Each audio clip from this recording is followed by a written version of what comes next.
Hey Aubrey, thank you for letting me interview you today to gain insight on your role in the rural school setting. So to get started, can you just tell me what your role is, how you're connected to the rural school setting? Yes. So I am a teacher at a rural school. I have ninth grade English and ACT prep. This is my third year as a teacher, and not only um, is this my third year as a teacher, both of my internship classes were in a rural school setting, and I attended a rural school setting. So Okay. I feel like I have some good insight on how the rural school works. Okay, awesome. Yeah, it sounds like you have insight on not only the teacher aspect of it, but also as a student. So I'm really interested to see maybe if your viewpoint has changed any from when you were a student and now as a teacher. So I guess the first thing I'll ask is, what do you think makes the rural school setting unique compared to schools in larger cities? So I think there are a lot of ways that the rural school setting can be different than bigger school settings, just because when you're in a rural community, you tend to have more support, I think, from your community, Yeah. more opportunity to go out into the community and do things. For example, we have students that have recently taken donations for a local shelter here. We have students that are participating in a cleanup of the local lake area Mhm. and things of that nature. So I think we have more opportunity to pour back into our community and more support in doing so. Because, for example, on the day that we're doing the cleanup around the lake, we have local Mhm. businesses donating food and snacks for the day for those that are helping clean up. So I think just the overall community is very different and has a stronger bond. I think we have a lot of local support from local businesses and things of that nature. And I also just think that it's a different setting because everybody knows everybody, and that can be good and obviously have its downfalls as well. Yeah, I thank you. I like that response because I feel like a lot of times we focus on the things that the rural schools are not getting just because maybe there aren't as many resources. And I'll ask about your perspectives on that in a second, but I like the positives that you pulled out of that just because I would personally agree that a small community does come together to help as much as they can. So I like that. Would you say that the local school that you teach at or maybe that you attended was a big identity point for the community? Like how would you say it shaped the identity of that community? So, not only did I attend a rural school, my dad is a coach and a teacher at a rural school Hmm. as well. And I know for that school specifically and where I currently teach, the school is a very big identity point because there Mm, are a lot of positive things that come from the school. right, And they hold their standards really high as far as sports and academics, right. just because of the past and how it was built up in the past, which allows them to just kind of try to continue that tradition and just roll with excellence. So I think, the school is a very strong identity point, and I think it's more of an identity point in a smaller setting than it is in a larger setting, because it's more seen and it's more noticed Hmm. rather than, being in a spot where there's so many students, so many things going on. It's just tends to maybe fall by the wayside. But I Hmm. think if you have a smaller school, it is more of an identity point because it brings people together Yep. and creates new connections. Okay, awesome.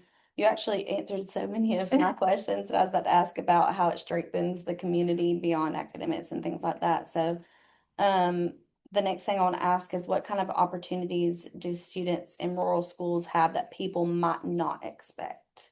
So I think the rural school is definitely misinterpreted in some Hmm. ways. A lot of people don't realize that just because it's a rural school or a smaller school, that we still have resources just the same, and we still Hmm. have, things that maybe they would think that we don't get the opportunity to do. Right. So, just like a larger school setting, we still offer clubs and activities for our students. We're still able to participate in, different sports activities and things of that nature. I think one cool element that we have at my local school is we are the only school in the county that has a specific unit for special education kids that need to be Oh, like in a self-contained area. right. So I think that's because I truly believe that, a lot of people would think, oh, we can't live there or we need to move, we just shouldn't Right. stay here. Just for the simple fact that they think their children may not be able to get the resources that they Sure. need. Mhm. So I think that is something that we offer here that most people wouldn't realize that we do. Mhm. I think another thing is just that we are able to offer dual enrollment in multiple courses, as well as opportunities for students to take online and in-person dual enrollment Mhm. classes, and we have a specific classroom just for that. So any student that wants to take a dual enrollment course that is not offered in person Mhm. at our school, they are allowed to go into a classroom and take those courses, and they have a teacher in there that is equipped to be able to help them Mhm. in all the best ways possible.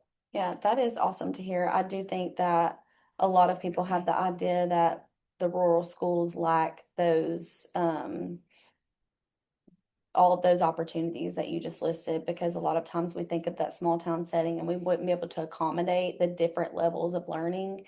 So I think it's really amazing that your school does that. And I also think that it's good for others to know that that exists outside of the larger cities.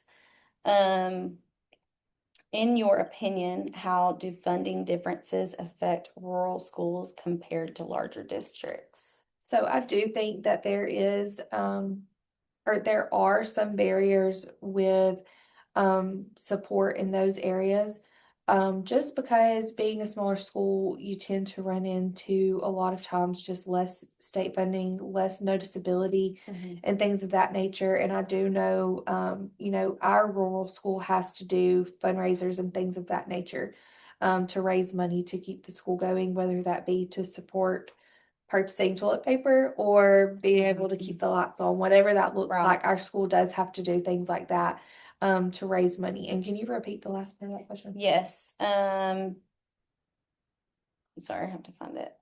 It's just the differences between that and larger So districts. I think a positive difference is that being in a smaller school setting, I think we do get more support from local businesses and Hmm. just more willingness to say like, hey, Right. we'll fill the gap. We'll write you a check. What do you need? Yeah. So I think that's a positive to being in a smaller community because the needs are seen more, and I feel like Right. they're often met in a greater way because they are seen more. And another perk is just like meeting students' needs individually. Yeah. There's less students, so it's easier to notice those that Yeah. do need extra support. Where if you're in a bigger school setting, maybe sometimes it's harder to identify those students that need extra help. Yeah, I agree with that. And that's also a good point that you make. I would also say that that probably ties back into the community being so supportive. They're so much more involved, and Mhm. that's another positive of being in a smaller school district. Do you think that there are specific resources that rural schools sometimes struggle to provide for students? I think there can be some resources that rural schools could struggle to provide. For example, at my local school, we have a student that is visually impaired, and um, when she came here, she did not have the resources that she needs. She needed a Hmm. larger Chromebook or computer, iPad, something of that nature. And although we were able to eventually provide that, it did take a lot of time to get that Yeah. approved and for us to be able to move around funds and find a way to provide that to the student. But I will say our system did a very good job of being innovative and making it work until we were able to get that student what they needed. Hmm. So I think sometimes financially there can be some barriers, especially for those students that do need extra help. But I will say, Hmm. being in the rural community, we always figure it out and make sure that they're supported and get them the help that they need. Yeah, I'm glad she was able to get that. I feel like that can be such a challenge in the school setting because we are smaller, which means we probably do have less of the population who needs the accommodations. So it's something that we maybe don't just have access to immediately until we receive someone who does have those disabilities that we have to accommodate to. But I'm really glad that we were able to get those resources for And I her. think another thing too is just we live in an area where we do have a decent amount of English language learners. Hmm. And for us, we have one lady that has to serve the whole community. So Hmm. I think Right. Yeah. If you're at a bigger school setting, they probably have someone that serves each school.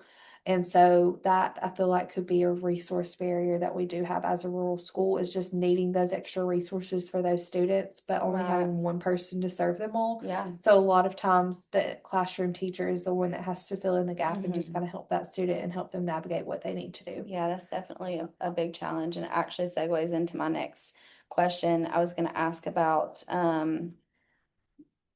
being able to retain teachers. Many articles discuss the difficulty of keeping and recruiting teachers in rural areas. So, in your experience, why is it sometimes difficult for rural schools to attract and retain teachers?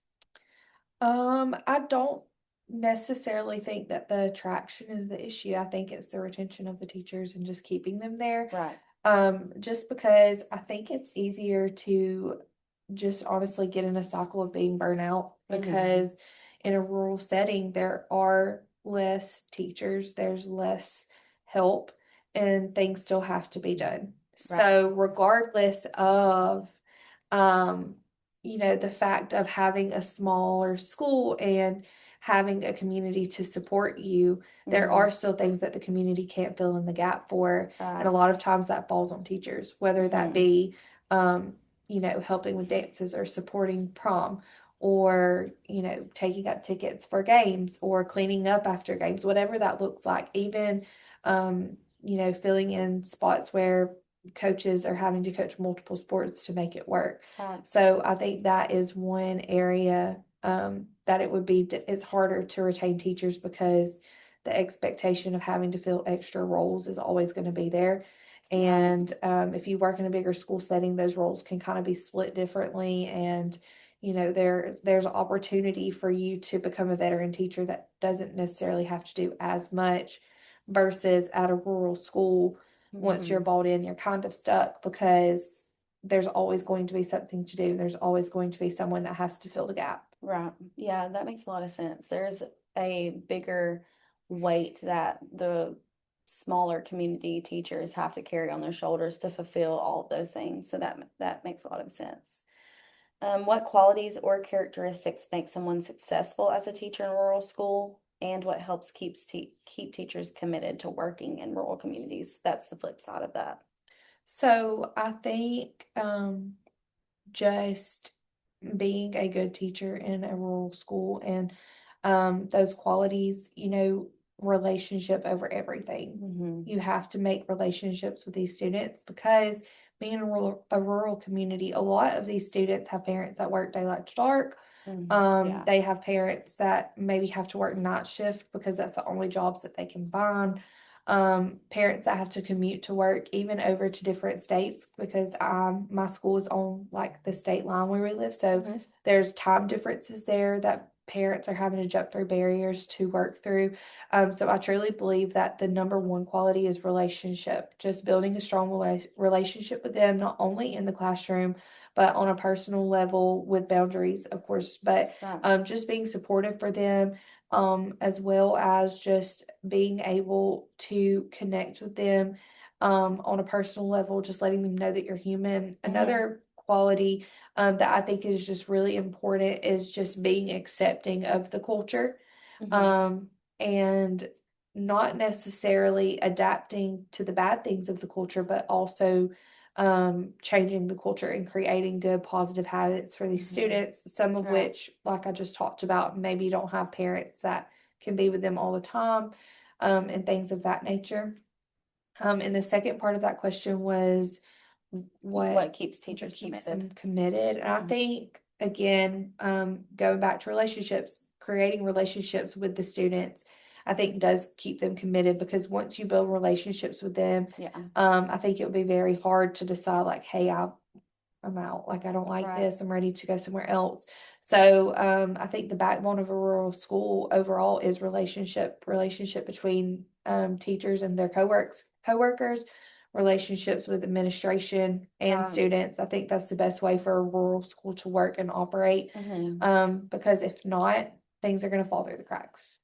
Yeah, I would agree. And I also attended a rural school growing up. I'm curious on your perspective, being a student and then becoming a teacher in a rural school setting, if you feel like there's been a change of that over time. Do you feel like it was different? The approach was different when you were in school. Do you feel like you noticed different things from being a student to becoming a teacher? Were the things that, maybe you didn't even realize about it? Just Yeah. your general perspective of Um, how it's changed over time for you, or just your perspective of it. Oddly enough, I think it's gotten harder to teach in a rural school. Hmm. Um, Looking from a student standpoint, um, during my time in a rural school, I don't recall so many students having to go get jobs. Yeah. I don't recall so many students saying like I didn't get to complete my homework because I had to help my dad on the farm and things of that nature. So I Right. think the culture is shifting a little bit back towards a more agricultural focus in rural areas. And not only that, but just the way that things are today. Students are having to take on jobs in order to be able to help provide for their family. Hmm. So I think that's a burden that those students carry, and I don't recall that being a burden that myself or my peers were facing Right. during that time frame that I was in a rural school. I do also think that just the barrier between parents and teachers is different. Hmm. I feel like in my experience as a student at a rural school, my parents were more involved and able to be involved, allowed to be involved, Right. asked to be involved. And I feel like now with the burdens that a rural teacher carries, it's hard for teachers to reach out to parents and ask for involvement Hmm. at all levels, Yeah. whether that be elementary, middle, or high school. I think it's more difficult, again, going back to different work schedules and things of that nature. Right. I think it's more difficult to ask or expect parents to be involved. Right. For example, when I was in high school and we would have a beta induction or things of that nature, everyone's parents would be there. Right. Grandparents would come and Yeah. show up, etc.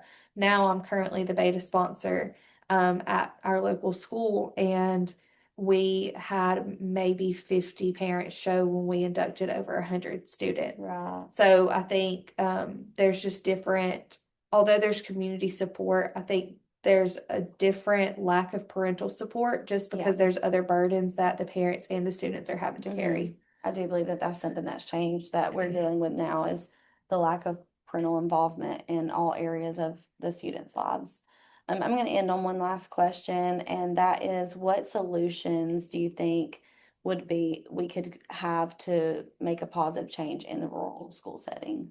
So I think that there's not one solution that's going to fix all of the problems, Hmm. but I do think, again, just going back to having strong relationships, and it starts truly at the top with Hmm. administration and how they run things, and then Yeah. getting your teachers on board and having positive relationships there, and it flows into the students. And there's a big difference in a student that can walk into a classroom and know that they have a relationship with a teacher, that they can talk to them and ask them questions, Yeah. and they're going to be comforted if they're having a hard Right. time at home or whatever that may be. Hmm. And so those positive relationships will then flow into the students, and then that's when good things come. So I Yeah. think once everyone can get on the same page, Hmm. then the community follows. And I think Right. that creates a more positive environment for everyone to experience. Yeah, I definitely agree with that. Thank you so much for filling me in on your perspective. It seems like you've had a very well-rounded experience of the rural school setting. So thank you so much for allowing me to interview you today. I Of really course. appreciate it.